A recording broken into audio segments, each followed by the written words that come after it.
본문 성구 요한계시록 18장 11절. 땅의 상고들이 그를 위하여 울고 애통하는 것은 다시 그 상품을 사는 자가 없음이라.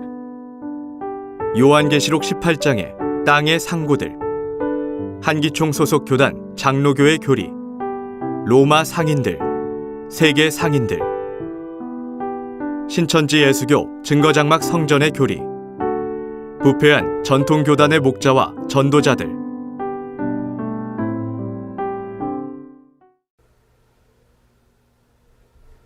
반갑습니다. 저는 신학 강사 최성주입니다. 성도 여러분, 요한계시록 18장에 나오는 애통하는 땅의 상고들에 대해 알고 계십니까? 계시록 때 상고들이 애통해한다? 상고라? 상업고등학교 학생들이 애통해한다는 말일까요? 과연 계시록에서 말씀하시는 상고는 무엇일까요? 본문의 상고는 장사상, 장사고를 써서 장사꾼, 상인을 말합니다. 계시록 때 애통해하는 땅의 상고들은 과연 누구인지 함께 상고해 보도록 하겠습니다. 먼저 한기총 소속 장로교단 목사님들의 해석을 들어보겠습니다. 땅의 상인들도 그 사치의 세력으로 치부하였도다 하더라. 이 땅의 상인들은 당시 로마 제국의 전부 경제 연결고리가 이어져서 먹고 살았습니다. 그래서 로마 제국의 붕괴와 함께 이것들도 전부 함께 무너졌어요. 그러니까 지금 로마가 무너짐으로써 로마의 사치에 치부되어 살았던 모든 바다를 왕래하는 상인들까지 전부 무너지는 거예요. 순식간에 무너지는 거예요. 땅의 상인들도 그 사치의 세력으로 치부했다. 이 얘기는 뭐냐면 또 세상 장사꾼들도 그녀의 사치에 힘입어 부를 누리는구나 이렇게 얘기하는 거예요. 여러분 이제 돈 가지고 매수할 거예요. 얼마 지나지 아니하면 예수님 믿는 것도요. 돈 가지고 해요. 여러분 영상 잘 보셨습니까? 첫 번째 한기총 소속 장로교단 목사님께서는 땅의 상고들을 당시 로마 제국의 상인들이라고 말씀하십니다. 말씀하신 대로 땅의 상고들이 로마 상인들이라면 계시록 18장 11절에서 17절에 땅의 상고들이 심판받는 것은 로마 상인들이 심판받는다는 말이 되는데요. 그렇다면 여기에서 한 가지 의문이 생깁니다. 로마 상인들은 대체 무슨 죄가 있어서 심판을 받는 것인가요? 그리고 이 심판은 계시록 18장 20절에 사도들과 선지자들의 가슴에 맺힌 원한을 풀어주는 것이라 말씀하셨습니다. 도대체 사도들과 선지자들의 가슴에 원한이 맺힌 만큼 로마의 상인들에게 무슨 억울한 일을 당했다는 것일까요? 또 다른 장로교단의 목사님은 땅의 상고가 세상 장사꾼들이라고 하시며 이제 돈을 가지고 예수님 믿는 사람들을 매수할 것이다 라고 말씀하십니다. 그렇다면 목사님, 이 세상 장사꾼들은 도대체 누구이며 왜 예수님을 믿는 사람들을 매수하는 것일까요? 그리고 같은 장로교단 목사님들이신데 왜 한 분은 과거 로마 때 일이라고 말씀하시고 다른 한 분은 앞으로 신앙인들에게 있어질 미래의 일이라고 하시는 건가요? 장로교단 성도님들은 많이 헷갈리실 것 같습니다.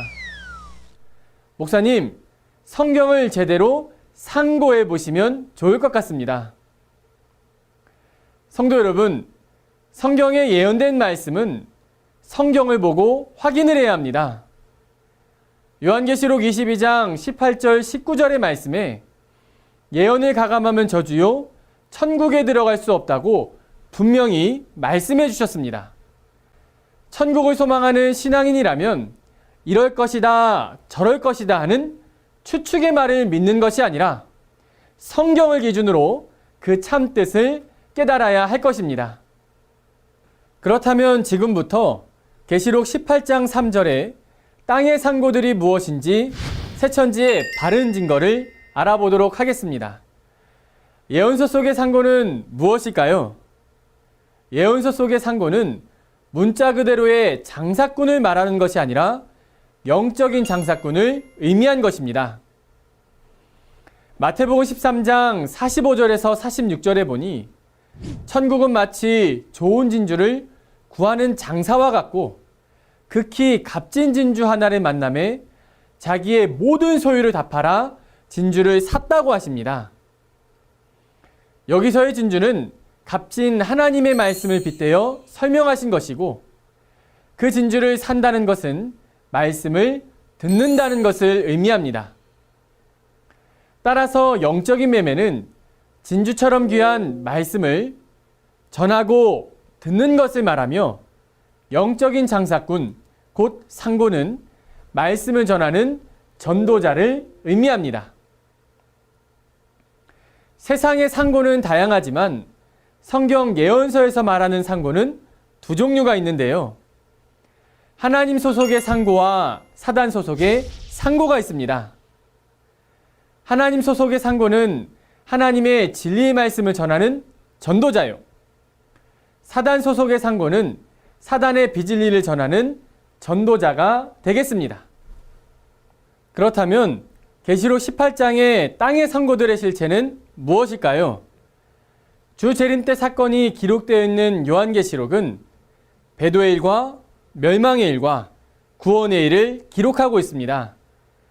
계시록 1장에는 주의 길을 예비하는 7금초 때 장막 성전이 출현합니다. 그러나 이들은 요한계시록 2, 3장에서 본 바 하나님과의 언약을 어김으로 배도하게 되고 그로 인해 계시록 13장에서 7금초 때 장막, 곧 하늘 장막에 올라온 멸망자, 7머리와 10뿔 가진 짐승과의 전쟁에서 패하여 사로잡히게 됩니다.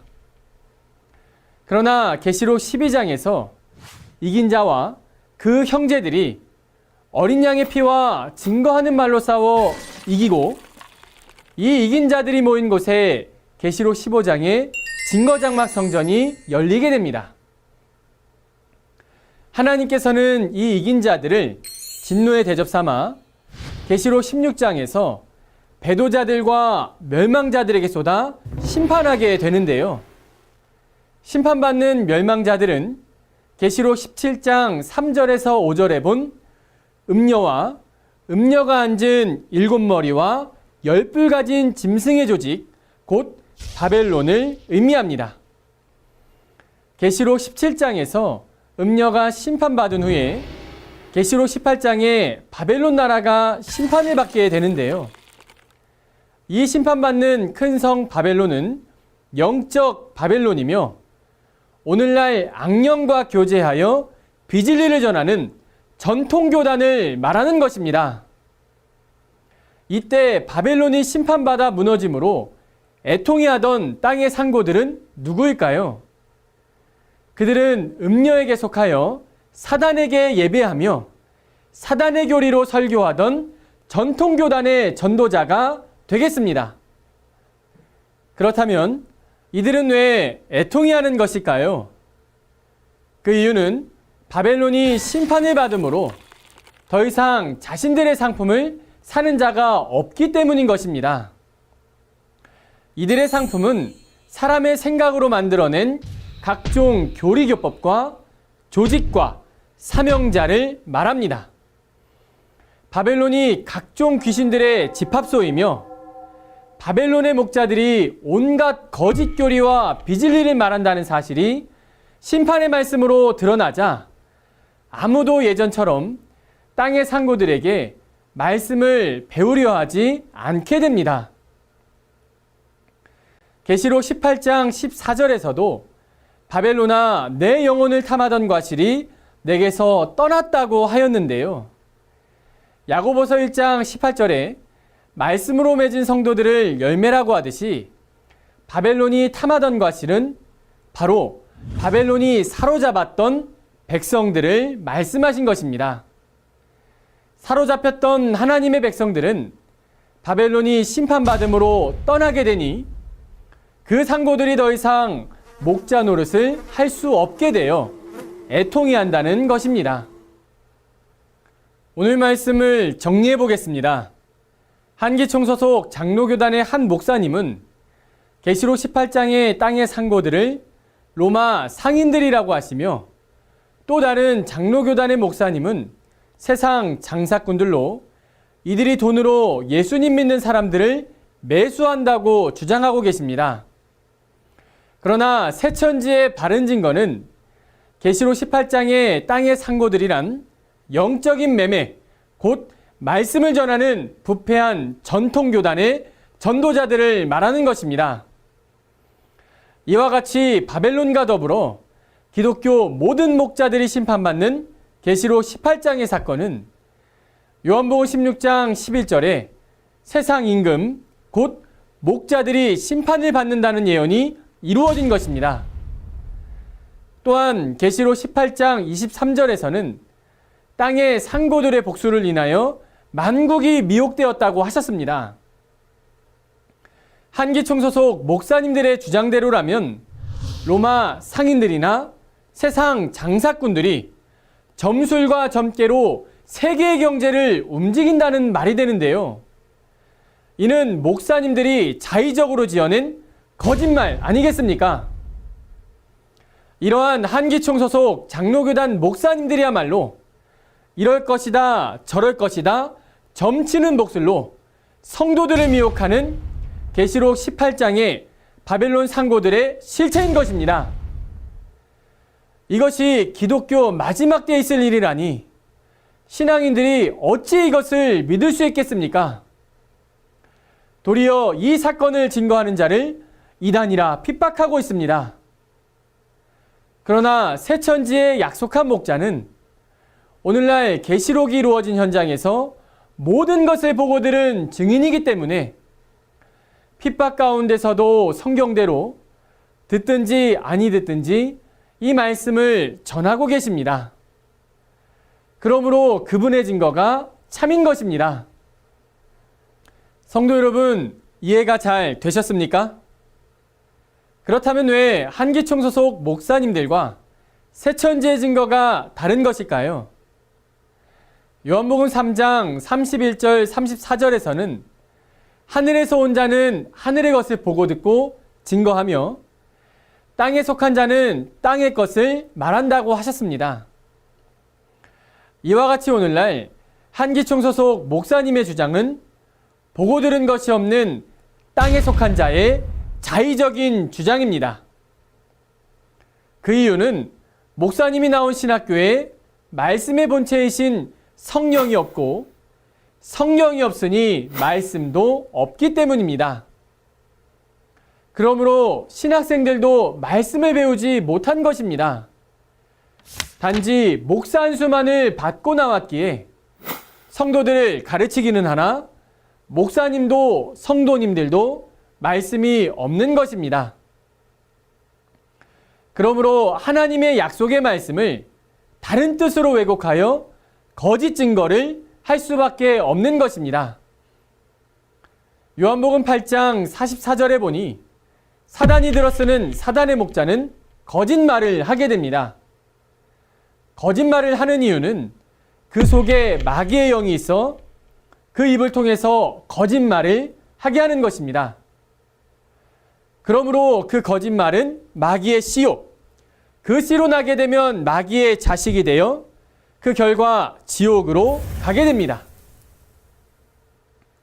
하지만 하나님의 참 목자이신 예수님은 요한복음 14장 24절 말씀에 너희의 듣는 말은 내 말이 아니요 나를 보내신 아버지의 말씀이니라 하신 것처럼 예수님의 말씀은 예수님 안에 계신 하나님의 진리의 말씀이었습니다. 이와 같이 오늘날 새천지의 약속한 목자는 계시록의 사건을 보고 들은 하나님의 진리의 말씀을 증거하고 있습니다.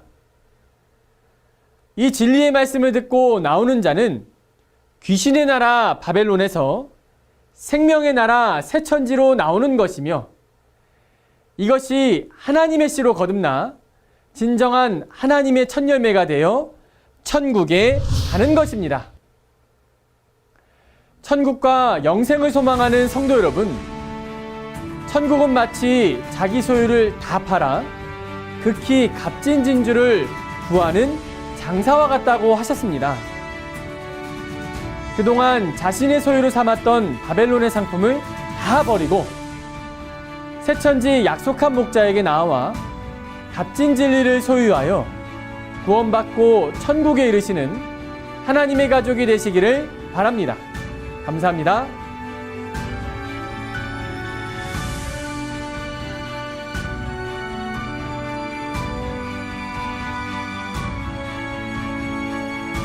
바른 증거를 한 것은 오직 성도들의 성경 지식과 올바른 신앙을 위한 것입니다.